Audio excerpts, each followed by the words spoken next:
Lear Rawls was praised for his leadership over the course of fall camp, but just since he's been in the program, to see him play as well as he did, get an interception, just how cool is that? Yeah, I think, Lear's been a great addition to this program.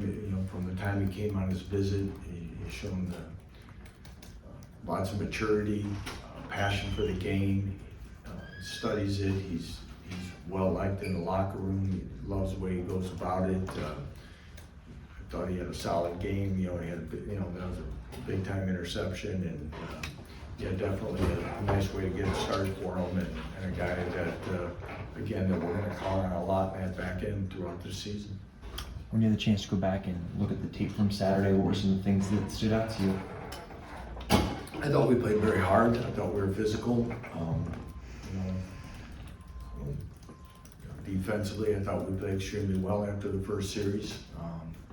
Controlled line of scrimmage, did the things that we set out to do, created some turnovers. Offensively, I thought Jalen played really well. Was accurate with the ball, where he was going, decisive, all those things. Thought the backs ran hard, and pleased with the way we protected the quarterback. Those type of things. We've got to clean up the penalties, be better with our hands. A couple 5-yard penalties that you don't want to have, moving offsides on an extra point, things like that. We've got to be better concentration. But I think I said it Saturday night, it's a good first win to have that type of win, but there's also plenty on the film that you can point out that we have to embrace to get better at.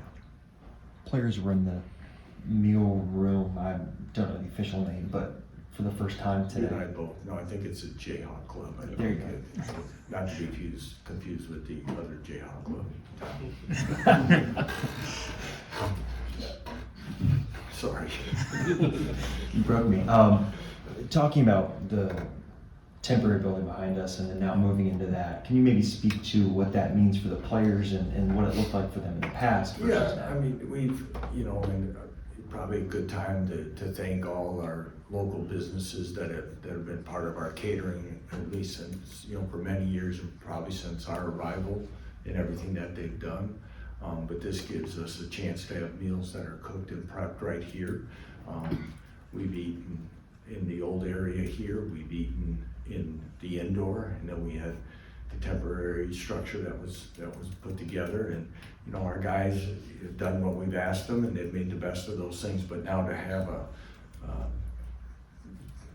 top of the line type food dining area, our guys are really excited, and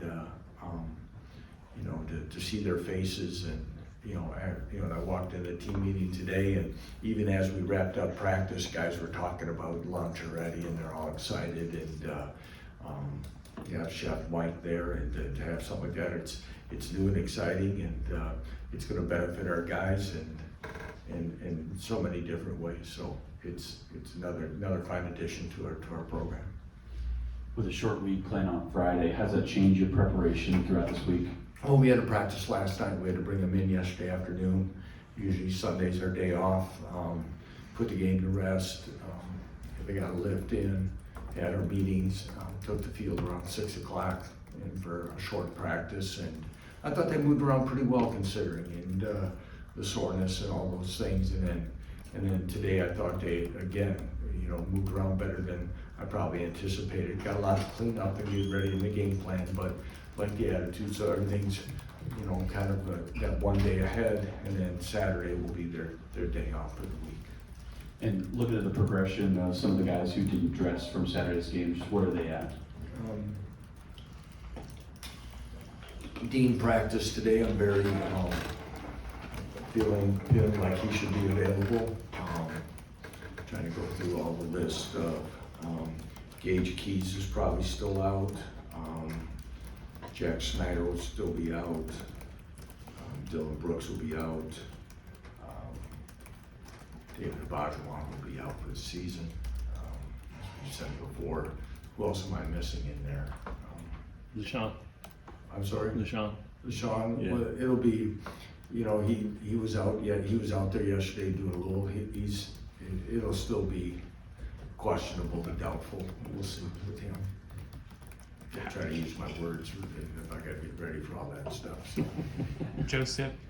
Yeah, Joseph he'll be out. Okay. How did you kind of end up scheduling Wagner? What's your relationship with that program? I don't really have a relationship with them. I haven't met their coach and stuff. I know, obviously Stephen Matos was with us as an analyst and was there for a couple seasons. Now he's back with us. You know, looking at opportunities and, you know, looked at our FCS scheduling and you know, some of those Northeast schools had expanded their games and, again, it was something that kind of fit into the opportunity, so we took advantage of it. Scheduled them, and again, the Friday night is something that, because of the holiday weekend, we thought would be the best way to fit it in as well. DK showed a lot of different looks up front and everything. As a guy with an offensive background and a former quarterback, what sort of challenge does that present for an opponent trying to prepare for that? Yeah, there's a lot of different looks. DK's done a nice job of mixing it up in personnel groupings. You know, I think, you know, we did some things that were somewhat sometimes similar, but left the same people on the field to get to those where right now we use some substitutions and can still rotating a lot of guys. Given, again, the looks, the different movements, things like that, all make things difficult in communication, much like what we are on offense. Hopefully we're becoming a little bit of that on defense, a little bit more than we have been in the past, giving different looks, anticipating where people are coming from, trying to mix it, you know, cause communication gaps, protection breakdowns, all those type of things. And you know, the thing DK's done a nice job of is demanding communication with our players. And though it still has to improve, our guys are talking more on the field and they're communicating and making sure that we all know what's going on and things. And I really like where that defense is trending. Obviously, you can't talk about anybody specifically, but it was a big recruiting weekend for you guys, having them in with the new stadium and everything. What sort of buzz have you heard back? Yeah, it was very good. You know, obviously walking around, looking at their faces, talking to them a little bit before the game and then trying to get with them after the game. It was a really good mix of some 26, 27, and a few 28s at the game. Again, they sense the excitement, they see the commitment, all those different things that are adding to this program. I think, you know, we talked about between that and visiting coaches that came to the game and took advantage of the opportunity we provide there. And we look back to what it was 5 years ago, it's a night and day difference of where that's at. And again, we have to stay after it and stay thorough in what we're doing, but it's exciting to see people come from really all over the country to come check out our program this early in the year. And that's one of the advantages of playing in week 0 is you know, we file a waiver to have the opportunity to have someone come this early. But it's definitely one that you can, as young men, have many opportunities to go see games and take a look at a lot of schools. It worked to our favor this week, very much so. Lance, the punting and the kicking game all looked pretty solid. What was your take on that? And is that what you saw in fall camp? Yeah, you know, sometimes it's hard to gauge everything in punting during certain times. You don't do a ton of live stuff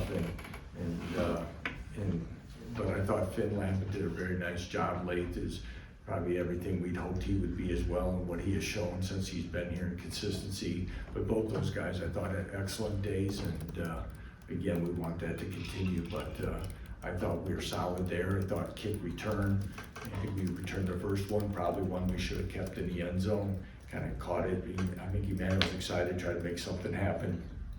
Kind of caught the kickoff.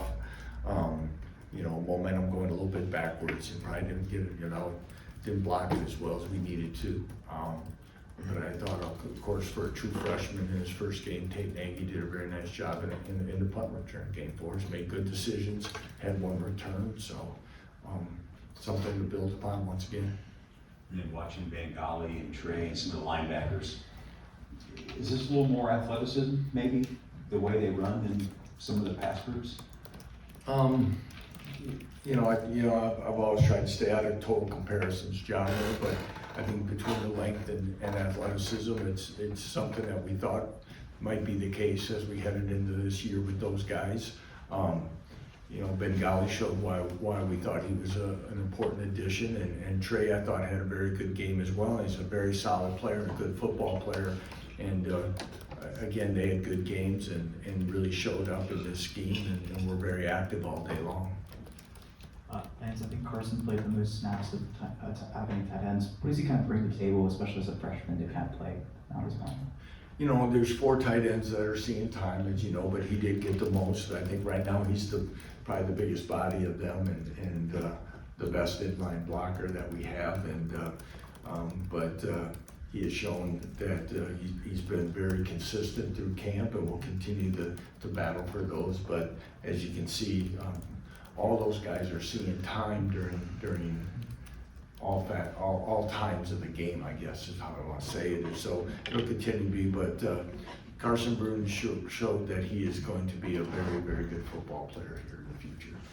And with the offense, you guys had a lot of different guys touch the ball. Is that kind of the focal point this year to kind of spread the ball? It's going to be depending on games, of course, but I think we had 10 guys catch passes, which, again, spreading the ball around keeps a lot of people happy and get them all on the field and let them show what they can do. But, I don't know if it can be that way every game, but as you say, when you're playing 4 tight ends and you're playing 5, 6 receivers and you're rotating some backs in there and, like Harry Stewart gets a catch and things, as he gets his real first action, it's good to see and good to see the versatility of those skilled players. With Steven and his experience at Wagner, how much is he a knowledge considering the fact that Wagner's not played a game this year? Yeah, there's a new coordinator obviously replacing Steven, and there's, I think, defensively they've made some changes in how they're going to call it. So, playing someone, it's a little bit like last week where you got a lot of unknowns. Their offensive coordinator came from Union College, so you're trying to watch Union College film and you're trying to find other ways to find out what identity would be. Like everyone, we have opportunities to add older players, so what's the makeup going to be for sure. It's a program, being in Staten Island, that doesn't get a ton of coverage in that type of that like many of us are fortunate to have. So it's hard to dig up things that are happening daily in the program and things like that. So again, you gotta be sound early in the game, find out what the identity of their game plan is going to be on both sides of the ball, and then go play. Hey, with the offense, how did it feel to have Z calling a game again? And I know it's familiar to you over the years, but yeah, Jim, I think called an excellent game. I think again,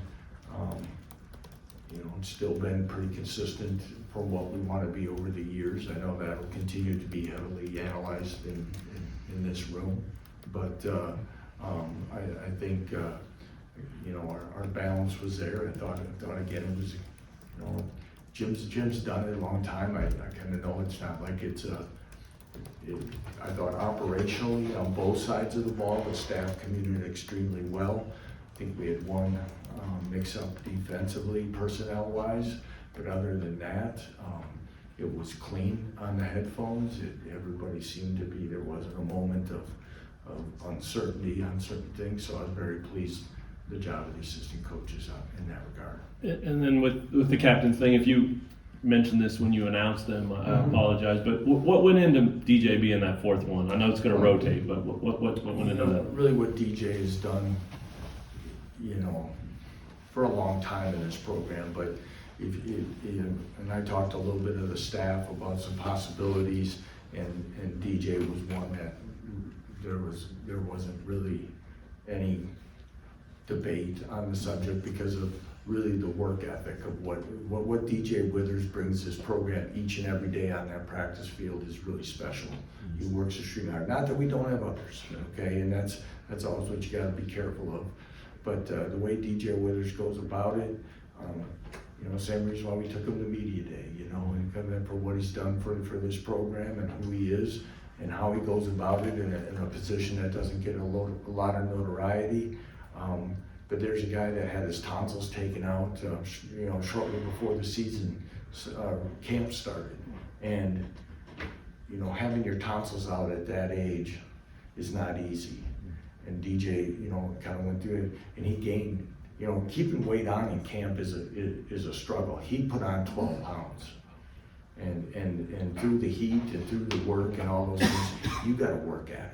And he did, and he's a great example in many regards for this program. You mentioned it a bit there with Matt's question, but having Z in the box and DK on the field, were you using the Fresno game at all as like evaluating if that's how you wanted that to be, or were you confident moving forward? That's how you guys would handle the season? I was confident moving forward that it would be, you know, I wanted to, you know, like I said earlier, I think it's, personally, I feel it's still strong for the offensive coordinator to be up and somewhat away where you can process and see things immediately. I think defensively, you have a chance to have a better sense of what's going on through the information there. It can be either way, but as I said, I'm probably more open to the coordinators being on the field because of the tablets and other resources that we have, more than I would have been, like I said earlier, and again, just because, you know, sometimes those offensive, I don't even know how those guys would carry their whole easel of you know, long charts of plays and grease boards and all that. So it's good that they're up there, and I thought it worked well, you know. So and DK, probably the thing you know, I didn't know exactly how he was going to do it, but if you notice, he works away from the ball a lot and gives himself angles where he can see where there's not, you know, where he's processing, not a lot of people around him. He doesn't have to be right at the ball and things like that. So again, giving opportunities for guys to be comfortable to do the job to the best of their abilities. Anything else for Coach Leipold? All right, thanks everyone.